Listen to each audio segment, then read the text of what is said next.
உடற்பருமனை குறைக்க, தோல் பிரச்சனைகள், போதைப் பொருள் பழக்கத்தை அகற்ற Sanjeevani herbal. No side effects, 100% natural. கடந்த 20 ஆண்டுகளாக இலங்கை மற்றும் தென்னிந்திய கேட்டரிங் துறையில் முன்னணி மற்றும் முன்னோடி நிறுவனமாக திகழ்ந்து தனது தன்னிகரற்ற சேவையின் மூலம் மக்களின் நன்மதிப்பையும் நம்பிக்கையும் பெற்ற ரூபீஸ் கேட்டரிங் நிறுவனம் தற்போது வென்யூ சோர்சிங், கேட்டரிங், டெக்கரேஷன் என முற்றுமுழுதான ஈவென்ட் பிளானிங் சேவையினை வழங்குகின்றது. உங்களது நிகழ்வுகள் எதுவானாலும் rubiescatering.co.uk. உங்களது நிகழ்வுகள் எதுவானாலும் தங்கமான பொழுதாக மாற்றிட rubiescatering.co.uk. அரேபிய கடலில் ஈரானிய சரக்கு கப்பலான டூஸ்கா கைப்பற்றப்பட்டது.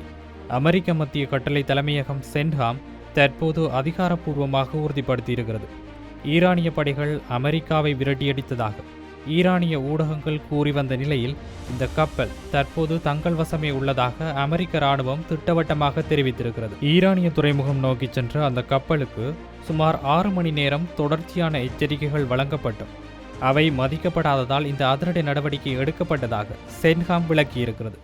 அமெரிக்காவின் உத்தரவுகளுக்கு ஈரானிய மாலுமிகள் கீழ்ப்படிய மறுத்ததை தொடர்ந்து USS ட்ரூயன்ஸ் போர்க்கப்பலில் இருந்து 5 இன்ச் துப்பாக்கிகளால் டூஸ்கா கப்பலின் என்ஜின் அறையை குறிவைத்து தாக்குதல் நடத்தியதாக தெரிவிக்கப்பட்டிருக்கிறது. இந்த தாக்குதலால் கப்பலின் இயக்கம் முழுமையாக முடங்கியிருக்கிறது. இதையடுத்து அமெரிக்காவின் 31வது மெரின் படை பிரிவினர் கப்பலுக்குள் புகுந்து கப்பலை கைப்பற்றியுள்ளனர். தற்போது அந்த கப்பல் மற்றும் அதிலுள்ள பணியாளர்கள் அனைவரும் அமெரிக்க கடற்படையின் நேரடி கட்டுப்பாட்டில் உள்ளதாக ஈரானிய வணிக கப்பலான டூஸ்காவை அமெரிக்க படைகள் கைப்பற்றியதை ஈரானின் ஹஸ்ரத் கதம் அல் அன்ஃபீனியா இராணுவ தலைமையகம் அதிகாரப்பூர்வமாக கூறியிருக்கிறது. ஓமான் கடல் பகுதியில் அமைதியாக சென்ற கப்பல் மீது அமெரிக்கா தாக்குதல் நடத்தி சட்டவிரோதமாக கைப்பற்றியதை ஆயுதமேந்திய கடல் கொள்ளை என ஈரான் சாடியிருக்கிறது. முன்னதாக அமெரிக்க படைகளை விரட்டியடித்ததாக கூறி வந்த ஈரானிய ஊடகங்கள் தற்போது கப்பல் பறிபோனதை ஒப்புக்கொண்டுள்ளன. இந்த நடவடிக்கை சர்வதேச கடல்சார் விதிகளையும் போர் நிறுத்த உடன்படிக்கையையும் அப்பட்டமாக மீறும் செயல் என்று ஈரான் குற்றம் சாட்டியுள்ளது. இந்த சம்பவத்திற்கு விரைவில் தகுந்த பதிலடி கொடுக்கப்படும் என ஈரான் எச்சரித்துள்ளதால் ஓமான் வளைகுடா மற்றும் ஹோர்முஸ் நீர்நிலை பகுதிகளில் போர் பதற்றம் உச்சகட்டத்தை எட்டியிருக்கின்றது. இதேவேளை அமெரிக்க முற்றுகை நீக்கப்படும் வரை ஈரானிய துறைமுகங்களுக்கு செல்லும் அல்லது அங்கிருந்து புறப்படும் கப்பல்களுக்கு ஹோர்முஸ் ஜலசந்தி மூடப்பட்டிருக்கும் என்று ஈரான் தெரிவித்தும் இருக்கிறது. மூடப்பட்ட ஜலசந்திக்குள் நுழைய முயற்சிக்கும் எந்த ஒரு கப்பலும் எதிரியாக கருதப்பட்டு தாக்கப்படும் என்று ஈரானின் இஸ்லாமிய புரட்சிகர பாதுகாப்பு படை கடற்படை ஞாயிற்றுக்கிழமை எச்சரித்திருந்தது. பாகிஸ்தான் தலைநகர் இஸ்லாமாபாத்தில் 2ஆம் கட்ட அமைதி பேச்சுவார்த்தை நடக்கும் என அமெரிக்கா தெரிவித்திருந்த நிலையில் அப்படி எந்த திட்டமும் இல்லை என ஈரான் மறுப்பு தெரிவித்துள்ளது. முன்னதாக நேற்று ஈரானுக்கு இது கடைசி வாய்ப்பு, ஒப்பந்தத்துக்கு வராவிட்டால் ஈரானின் உள்கட்டமைப்புகள் அனைத்தும் அளிக்கப்படும் என ட்ரம்ப் மிரட்டல் விடுத்திருந்த நிலையில் ஈரான் இவ்வாறு தெரிவித்திருக்கிறது. ஹோர்முஸ் ஜலசந்தி கட்டுப்பாடு, அணு ஆயுதத்திற்கான யுரேனியம் செறிவூட்டலை கைவிடுவது உள்ளிட்டவற்றில் உள்ள கருத்து வேறுபாட்டால் கடந்த வாரம் பாகிஸ்தானில் 2 நாடுகளிடையே நடைபெற்ற முதற்கட்ட பேச்சுவார்த்தை தோல்வியடைந்தது. இதனைத் தொடர்ந்து ஈரான் துறைமுகங்களை அமெரிக்க கடற்படை முற்றுகையிடும் என ட்ரம்ப் அறிவித்திருந்தார். மேலும் ஈரான் அமெரிக்கா இடையே ஏற்பட்ட 2 வார போர் நிறுத்தத்தில் 1 வாரம் முடிவடைந்த நிலையில் இன்னும் 1 வாரத்தில் சுமூகமான தீர்வு எட்டப்படவில்லை என்றால் மீண்டும் முழு அளவிலான போர் மூளும் என அஞ்சப்படுகின்றது. இதேவேளை ஈரான் அமைதி உடன்படிக்கைக்கு உடன்படாவிட்டால் அந்த நாடே தரைமட்டமாக்கப்படும் என அமெரிக்க ஜனாதிபதி டொனால்ட் ட்ரம்ப் மிக கடுமையாக எச்சரிக்கை விடுத்திருக்கிறார். ஊடகம் ஒன்றிற்கு அளித்த பேட்டியின் போது ஈரானுக்கு வழங்கப்பட்டுள்ள கடைசி வாய்ப்பு இதுவே என அவர் குறிப்பிட்டிருக்கிறார். 2015ஆம் ஆண்டு ஈரானுடன் அணுசக்தி ஒப்பந்தம் செய்து கொண்ட முன்னாள் ஜனாதிபதி பராக் ஒபாமாவின் தவறை தான் மீண்டும் செய்யப்போவதில்லை என்றும் இந்த முறை பேச்சுவார்த்தை தோல்வியடைந்தால் ஈரான் பாரிய அழிவுகளை சந்திக்க நேரிடும் என்றும் அவர் பகிரங்கமாக எச்சரித்திருக்கிறார். எதிர்வரும் புதன்கிழமையுடன் தற்காலிக போர் நிறுத்த காலம் முடிவுக்கு வரவுள்ள நிலையில் அதற்குள் ஈரான் ஒரு நிரந்தர ஒப்பந்தத்தில் கையெழுத்திட வேண்டும் எனவும் வாஷிங்டன் தரப்பு அழுத்தம் கொடுத்து வருகின்றது.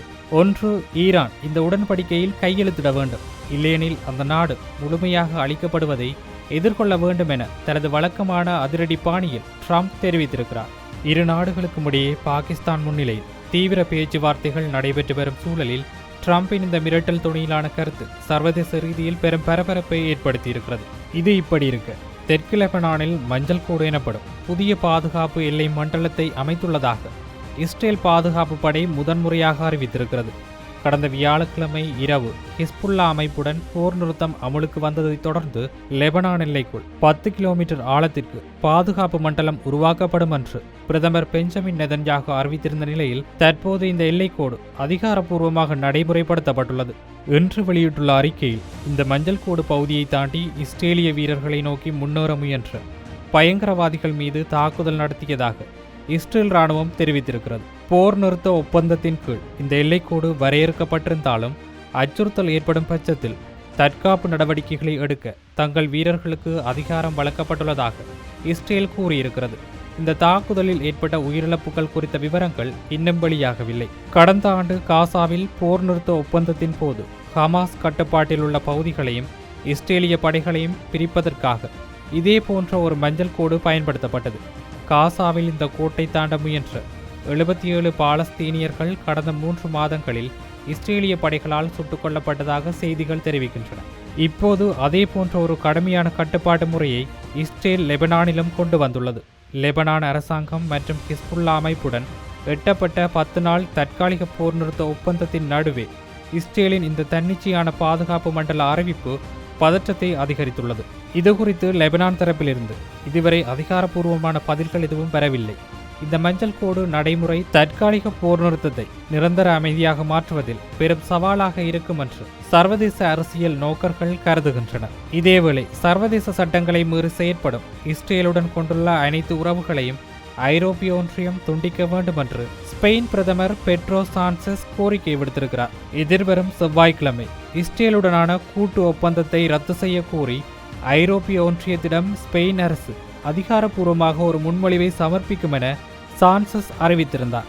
இஸ்ரேல் சர்வதேச சட்டங்களை அப்பட்டமாக மீறுகிறது. எனவே அந்த நாடு ஐரோப்பிய ஒன்றியத்தின் பங்காளியாக இருக்க முடியாது.